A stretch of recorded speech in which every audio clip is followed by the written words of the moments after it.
During a high school class project, my teacher told me it's unrealistic being a CEO. It's been my dream to be a CEO since I was 10. So I told her, it is realistic. Follow me on my journey to learn what it takes to become a CEO.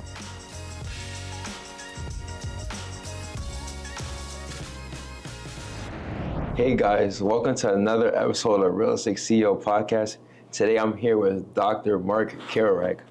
How are you doing today? I'm good. How are you, Michael? I'm doing great. So the first question I'm going to ask you is, what was your journey to becoming the CEO of Baystate? Well, it's a little different, I think, from some of your other podcasts. I first want to congratulate you on the series. I've actually watched 3 of them, and I have the one with Gary Rome and Dan Moriarty, and of course your dad. And so you've been getting some great advice about this. I think what I'm going to tell you about my journey is a little bit different because of a few things. First off, Baystate is a gigantic organization.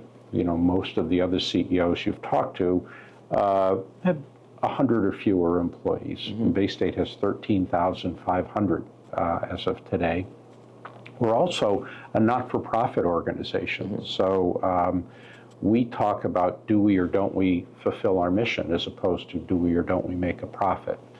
But I think the most important thing is that I never really did have a dream to become a CEO.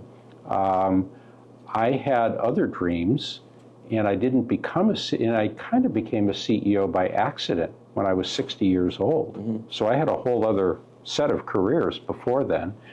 And I didn't really expect to do it. But it's all worked out for me, and be happy to talk to you about that piece as well. Thank you. So my initial dream, of course, was to become a doctor. And my dad was a doctor. He was a doctor right here in 16 Acres in Springfield and took care of everybody in the neighborhood. And I really admired what he did and the effect that he had on people, and I kind of wanted to follow in his footsteps. And back when I was going to medical school, being a doctor was all about the patient who was in front of you at that moment. It was a one-on-one kind of thing. And nobody who went to medical school thought about running a large organization or even being part of a large organization. Most doctors were in small little groups or else solo. And then kind of a strange thing happened in the 1980s. There was sort of a revolution in how medical care was delivered. We began to realize that when you worked in teams, you could do more. So taking care of a patient with trauma or a patient with open heart surgery is a whole complex team of people. And the team has to work like a team, and they have to be organized like a team, like a sports team. And around that time, we began to measure the effects of healthcare in a way that didn't used to be done when I was a young doctor. Back when I was in training, if you went to a good medical school and you worked hard, people just assumed that what you were doing was going to be a quality result. But when we started measuring, we found out that there were certain ways of doing things that were better than others. And that was pretty controversial because a lot of doctors felt threatened by that. But I got involved early on in the early 1990s in this new movement around quality and safety in healthcare. And I began to realize that if I organized teams, I could affect the lives of patients I never met.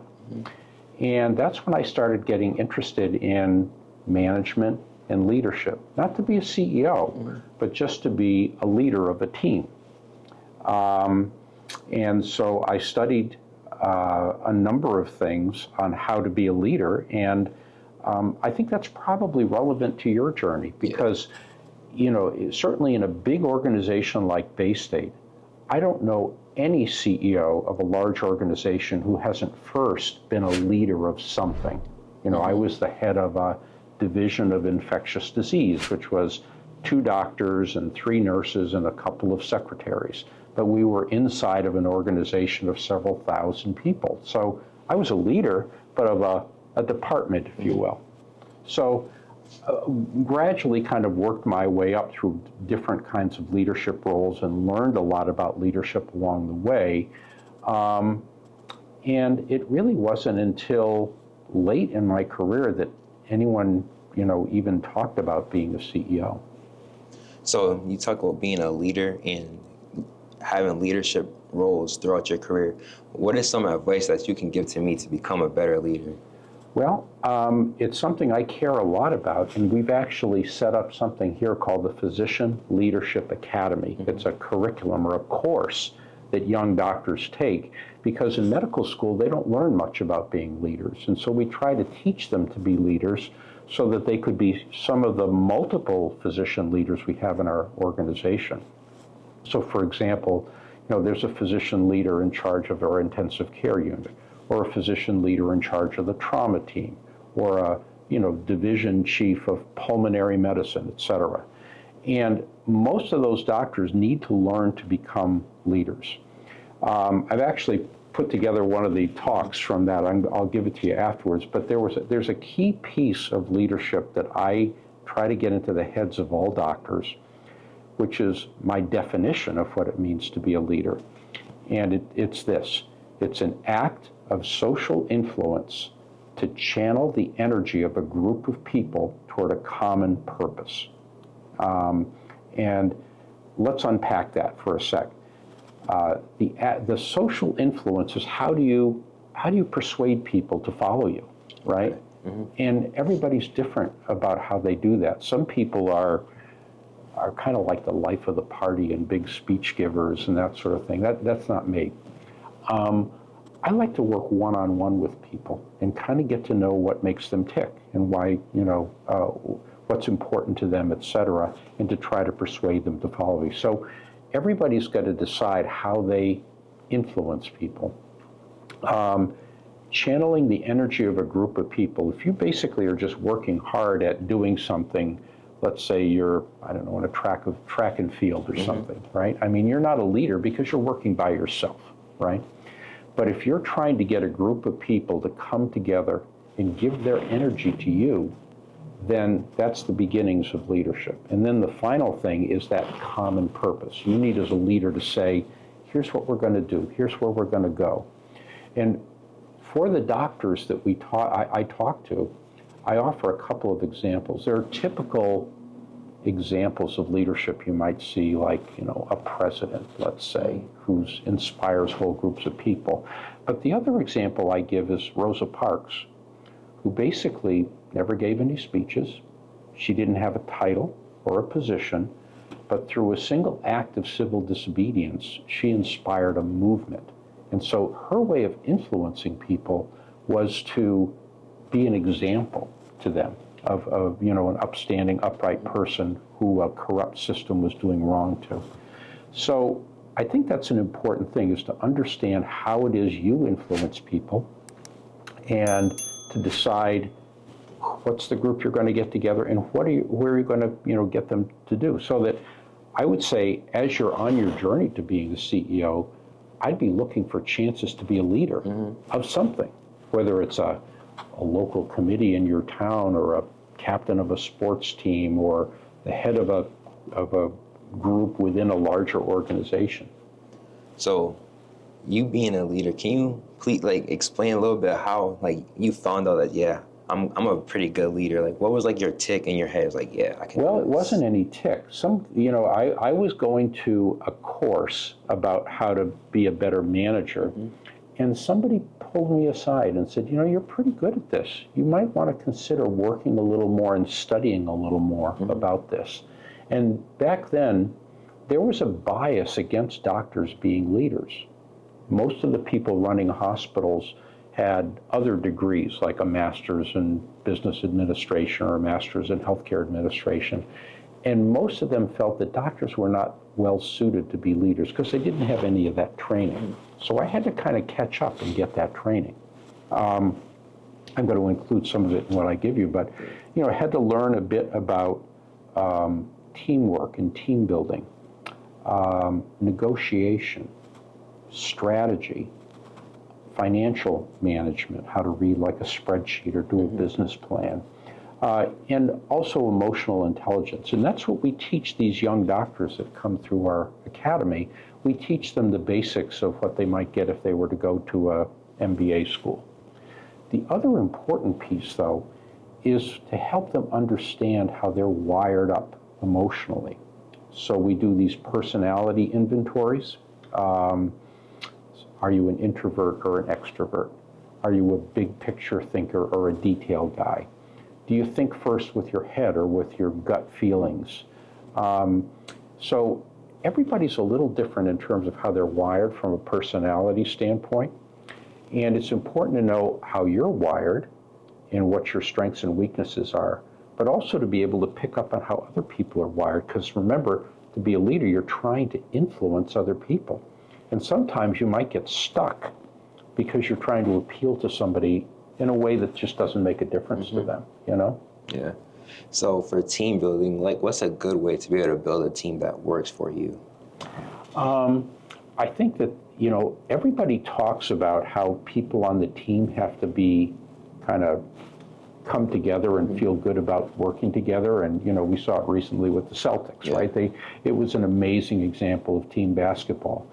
But when you start reading about the books on teamwork, one of the key things is that everybody on the team agrees to a goal that no one person can get to, that it takes a group to achieve.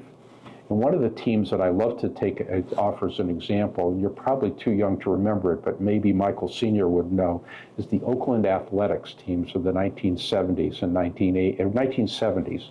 So people like Reggie Jackson and was on that team.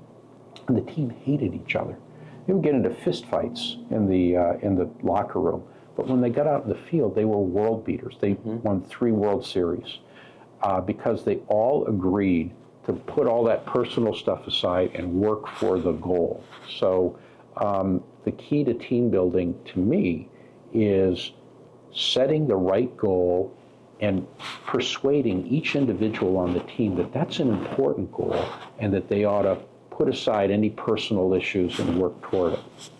So when you're in a team and maybe you might have like arguments, like what are some good ways to be able to make sure that you guys are focusing on your goal, even though you might have disagreements? Well, I think that it's a great question. And one of my favorite books about this is called Crucial Conversations. How do you have difficult conversations when you're getting stuck with somebody?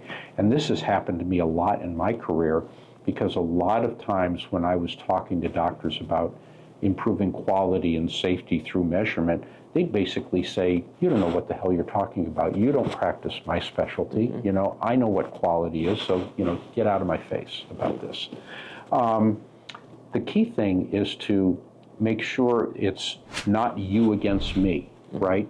It's you and me against the problem. So let's try to get the personal stuff aside. Let's agree on what the problem is and what we're trying to solve for, and not really get sort of dug in about any one position, and just try to understand the problem in greater depth and to understand what your motivations are, what my motivations are, see if we really share a goal, you know? There's a lot written about how to get past that in terms of negotiating with people and getting them to think about working toward a goal that you may feel is important, and they, at least at the beginning, might not feel is important. So when you're able to come into work, maybe as a leader, maybe somebody might be having a bad day, how are you to make sure that like doesn't really affect them when they're work, so that they can put out positive energy? That's a tricky one. I think that, you know, if you are the leader of a small group, like I'll take when I was a division chief of infectious disease, and there were like 7 or 8 people in my little division, and we were under a lot of stress because it was the early days of AIDS, and we were really overworked, and it was very frustrating because all the patients were dying and that sort of thing. It was important for me to know about the background. What were people going through? What was going on in their home? You know, did they have a happy marriage? You know, were there issues with their kids? Were they happy in their job? You know, so you got to know people as people, either outside of work or through conversations over lunch or whatever, before you have to sort of tackle an issue, so that if you saw that they were struggling, you'd kind of know where they were coming from. It's a little trickier in a big organization like Baystate, right? Like if a doctor or a nurse is having a bad day, there's just no way for me to know them all. So for me, the organization is organized like a pyramid, right? So I've got about 10 people who report to me directly, the senior vice presidents. But each of those has 5 to 10 people, the vice presidents, that report to them. And then below that, there are the directors, the managers, the supervisors, altogether about 700 people.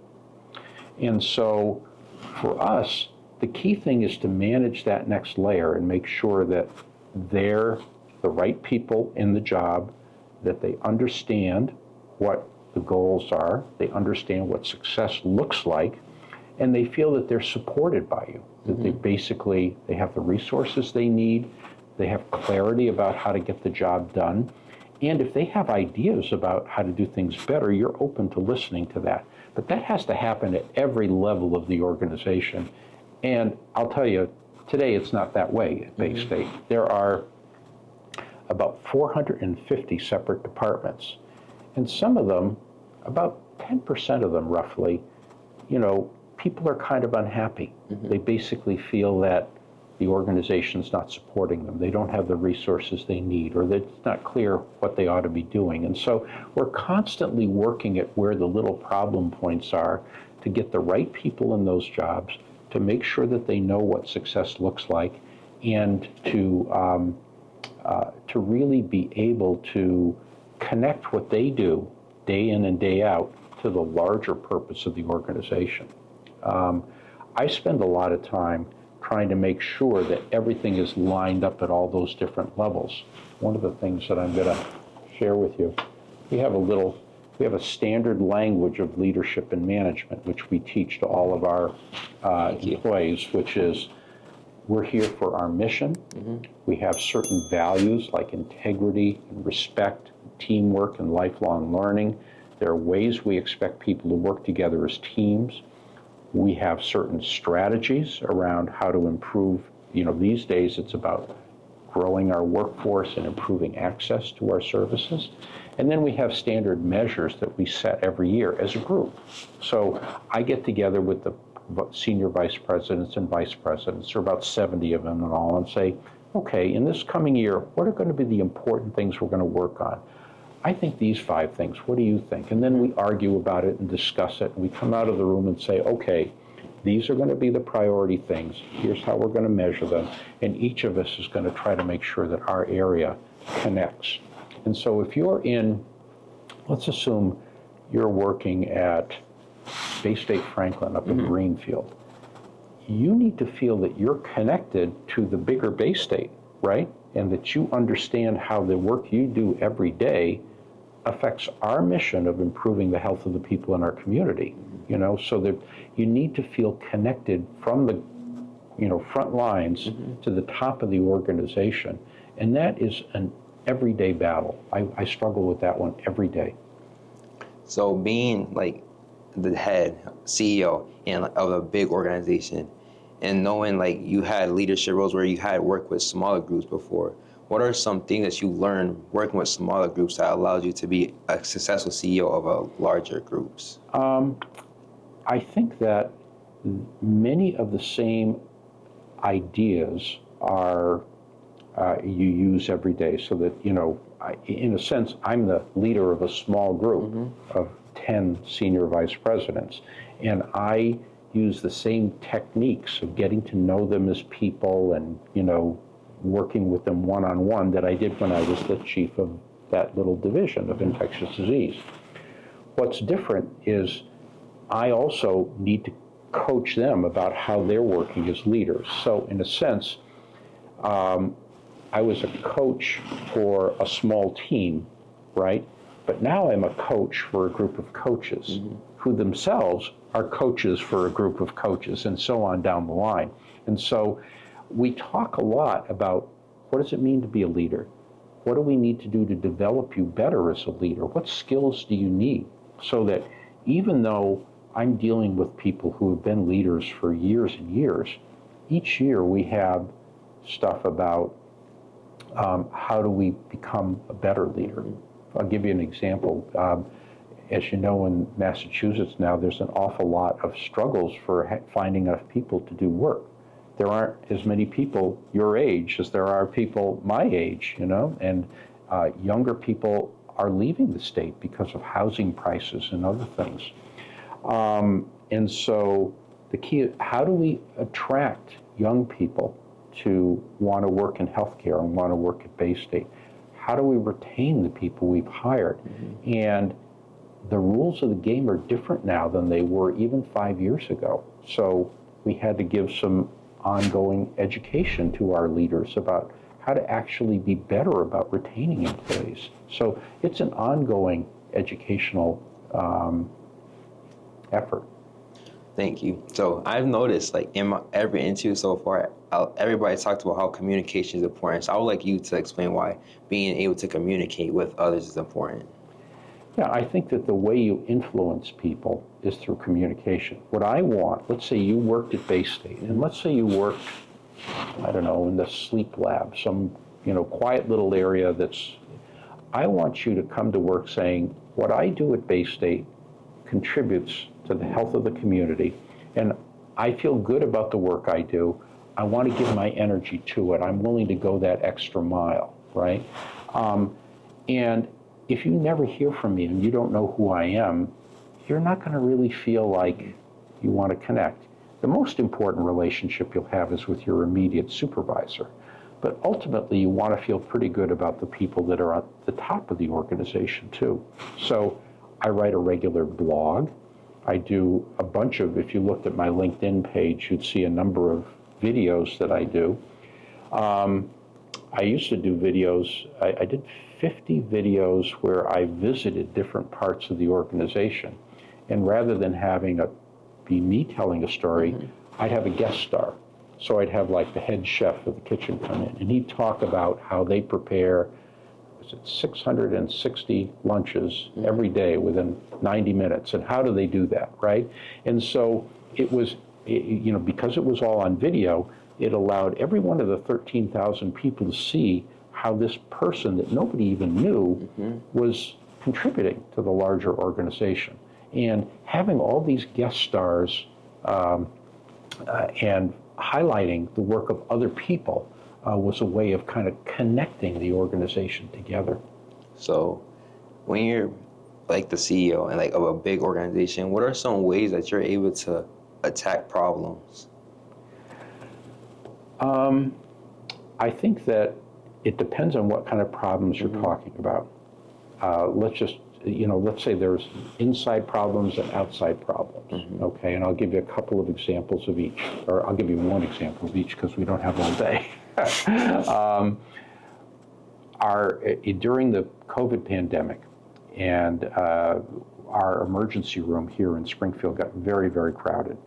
And the reason it got crowded is that things got backed up. Patients were waiting to get into a bed mm-hmm. in the hospital. And the reason for that is that they weren't being able to be discharged enough. And the reason for that is that there weren't enough nursing home beds or mm-hmm. home care beds. So we have this whole chain, this sort of logistical chain that we had to work on.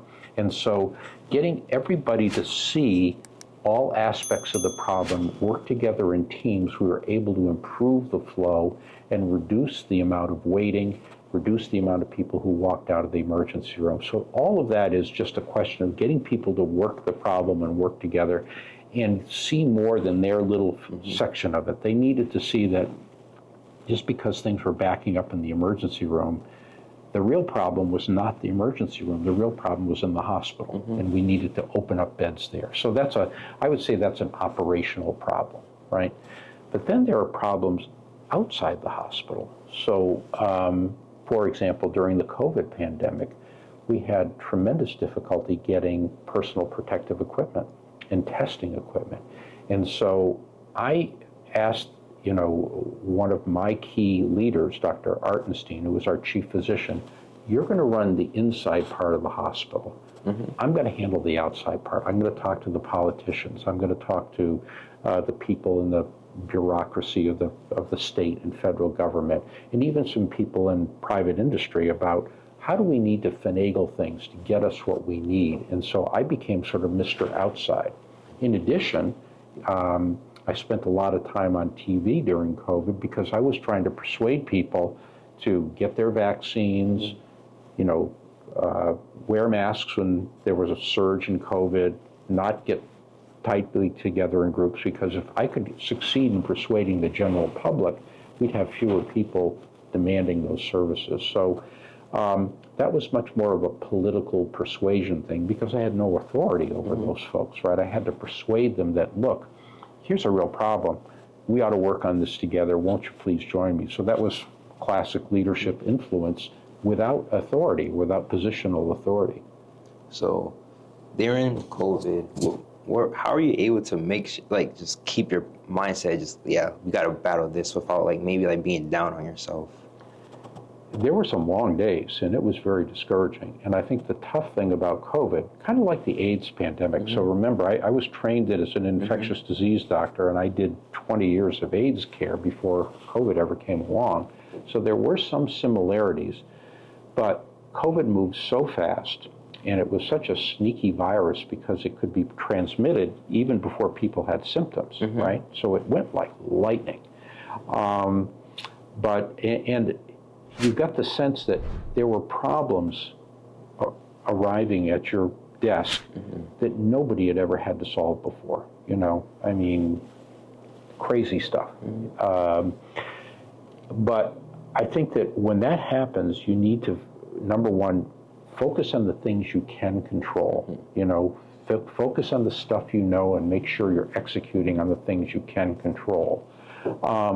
Encourage people to try new things, but to try them in a way that you're measuring and you know if they work. Because if something works, then all of a sudden we can broaden it. So for example, early in the days of the pandemic, there was some early evidence that if you put a breathing tube in someone too soon and put them on a ventilator too soon, you never got them off.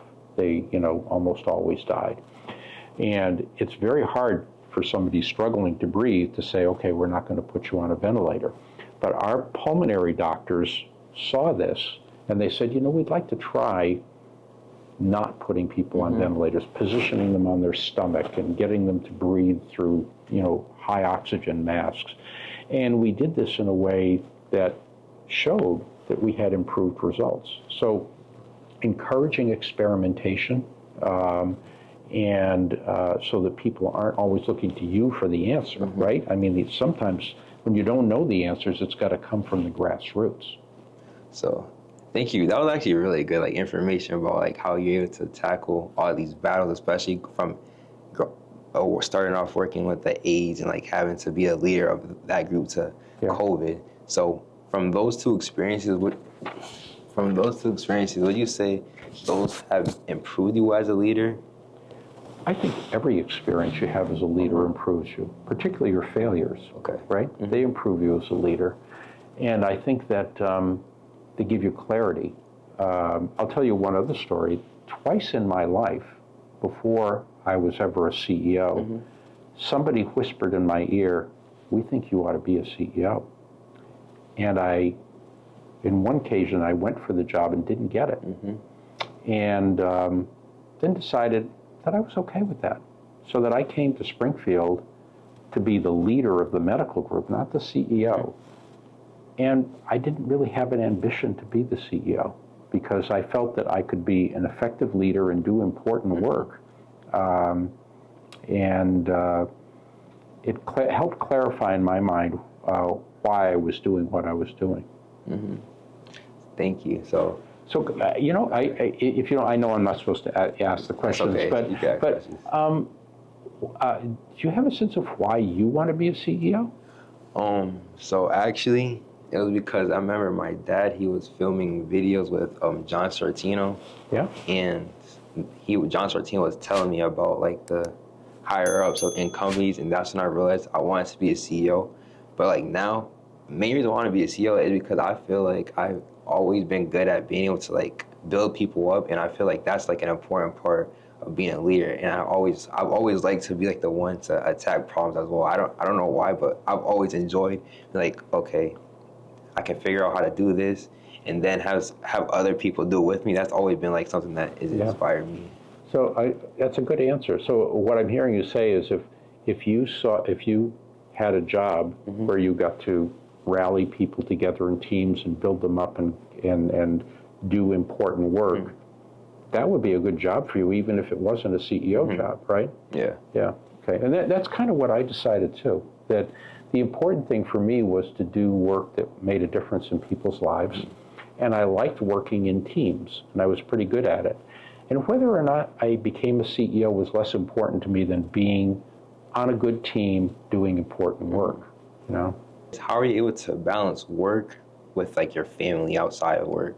Well, I don't think I did a great job of that. I mean, there's a lot of sacrifices to be a doctor, number one. And particularly during the AIDS epidemic, there was just more patients than there were doctors to care for them. So there were some long, long hours there. The other thing that's a little unusual about my story is that I'm married to a CEO. My wife was a hospital CEO, and you can't have two hospital CEOs in the same house, you know, competing with each other, right? So for many years during our married life, we had to be in different cities. There was a while when one of us was in Chicago and one in New England, another time when one was in Albany, one was in Springfield. And that did put a strain on the marriage. And we had to work at it. It's something that I think we're much more aware of now than we were back then, in terms of the importance of making sure you take enough time for your family and making sure that you nurture your relationships too, because that's part of being healthy personally is part of being a good leader. So my final question I have is like, what's one fun fact about yourself that nobody really knows?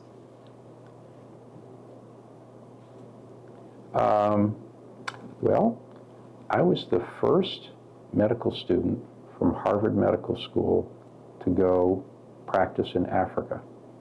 So for 3 months, I went to the country of Gabon, about 100 miles in a jungle hospital, and as a fourth-year medical student, and fell in love with the whole idea of infectious disease. You know, I saw malaria, leprosy, and all these weird tropical diseases. And I said, wow, this is the coolest thing ever. That's what I want to do. And that's how I decided to become an infectious disease doctor. Thank you. Yeah. Thank you for this. Yeah. Really do appreciate. Well, you know, I have one more thing for you, because this is my last day at Baystate, and I'm not going to be a CEO or even have a job tomorrow. I do have something that you might find useful. This is the case that I use for my business cards. It has the Baystate logo and it says diversity includes everyone. So I'd like you to, you may find it useful. Thank you. Yeah. So I appreciate you taking your time out of your day to allow me to interview. So I really do appreciate that. Well, good luck to you. And I think you're on an exciting leadership journey, and you could very well become a CEO someday. And I think that you've got some good dreams. Thank you. Hey guys, thanks for watching this episode of the Real Estate CEO podcast. See you guys later.